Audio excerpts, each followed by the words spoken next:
Hi everyone, সবাই কেমন আছো? অনেক দিন পর তোমাদের কাছে একটা মিনি ব্লগ নিয়ে আসলাম।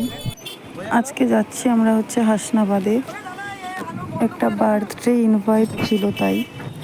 তো এখানে আমার যা আছে, মেয়ে জামাই আছে, আরও অনেকেই আছে, সবাইকেই তোমাদেরকে দেখাবো। টোটোয় উঠে গেছি, টোটোতে করে যাচ্ছি হাসনাবাদের ব্রিজের উপর থেকে। তো এখন বাজে রাত 8টা, রাত হয়ে গেছে বলে ব্রিজটা ভালো করে বোঝা যাচ্ছে না, তাও একটু ক্যামেরায় বন্দি করে নিলাম। আমরা এই পৌঁছে গেলাম।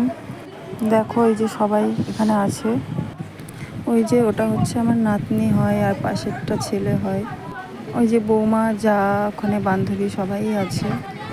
ফাইনালি এই যে বার্থডে গার্ল, আর আমি গিয়ে গিফটটা দিয়ে দিলাম। আর এখানে প্রচুর লোকজন, প্রচুর গরম বলে আমি বেশিক্ষণ ভিডিও করতে পারিনি, একটুখানি করলাম। তো তোমাদের সবার কেমন লাগলো অবশ্যই কমেন্ট করে জানিও। আর কেক কাটিংও শুরু হয়ে গেছে, কেক কাটা হয়ে গেল। দেখো সুন্দর করে সাজিয়েছে, আর জাস্ট কেকটা দেখো কত সুন্দর কেক, ডল কেক। আর এই যে একটা কেক, কেকটা কেমন লাগলো সবাই একটু কমেন্ট